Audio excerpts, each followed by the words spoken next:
Hi everybody, it's Suzanne Grandchamp. I'm a Jungian coach in training after having been a divorce attorney for more than 25 years.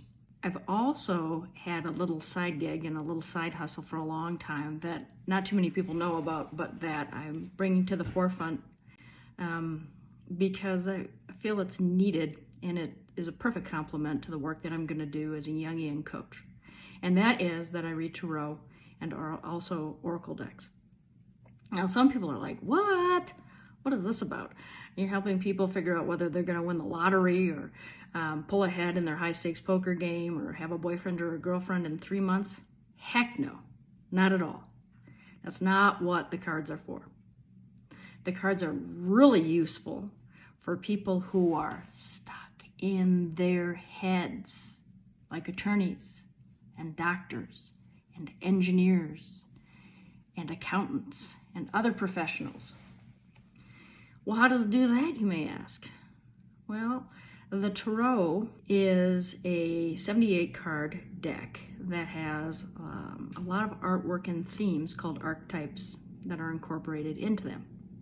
And when you pull certain cards, you project your internal landscape onto them, and you can learn about what's going on inside of you from how you feel about a card, what the various symbols represent to you, and what issues might come up for you in analyzing the reading or the cards.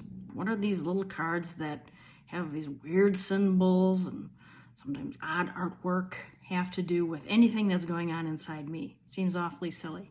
Well, really not. Basically, we project our feelings and our concerns and our worries and any sort of unconscious material onto the cards.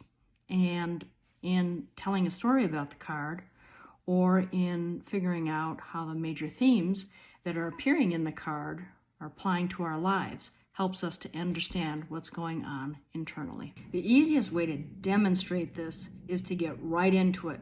So let's go ahead and pick a card and do a brief reading so you can see how this works. Normally I don't hold the card while I'm reading, but today I'm going to do that just because it seems a little bit more efficient way to kind of point out the various things in the card that you may project upon. So if we look at the Six of Pentacles, it's a gentleman in what appears to be Renaissance attire, giving money according to a set of scales to two beggars who are kneeling or on the ground. So this card generally represents the issue or the issues of giving and receiving.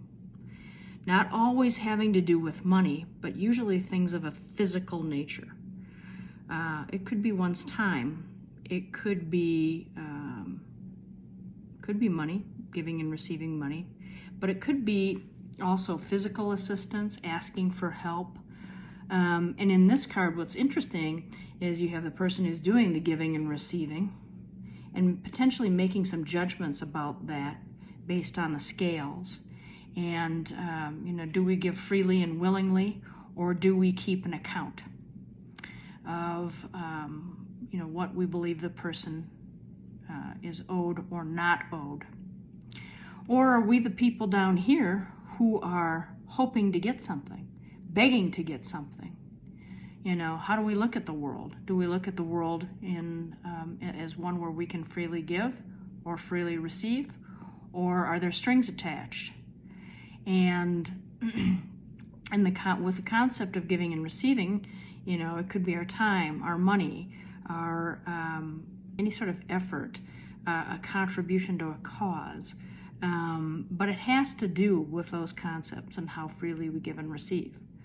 Oftentimes, it seems to me that when this card comes up, the person may not be able to receive very easily, but often can give, and very often with a scorecard nearby to determine who gets and who doesn't receive. So these are just some of the themes that come up in this little card. Interesting, isn't it? So if you pull the card, it's very likely you have issues going on in your life currently with giving and receiving.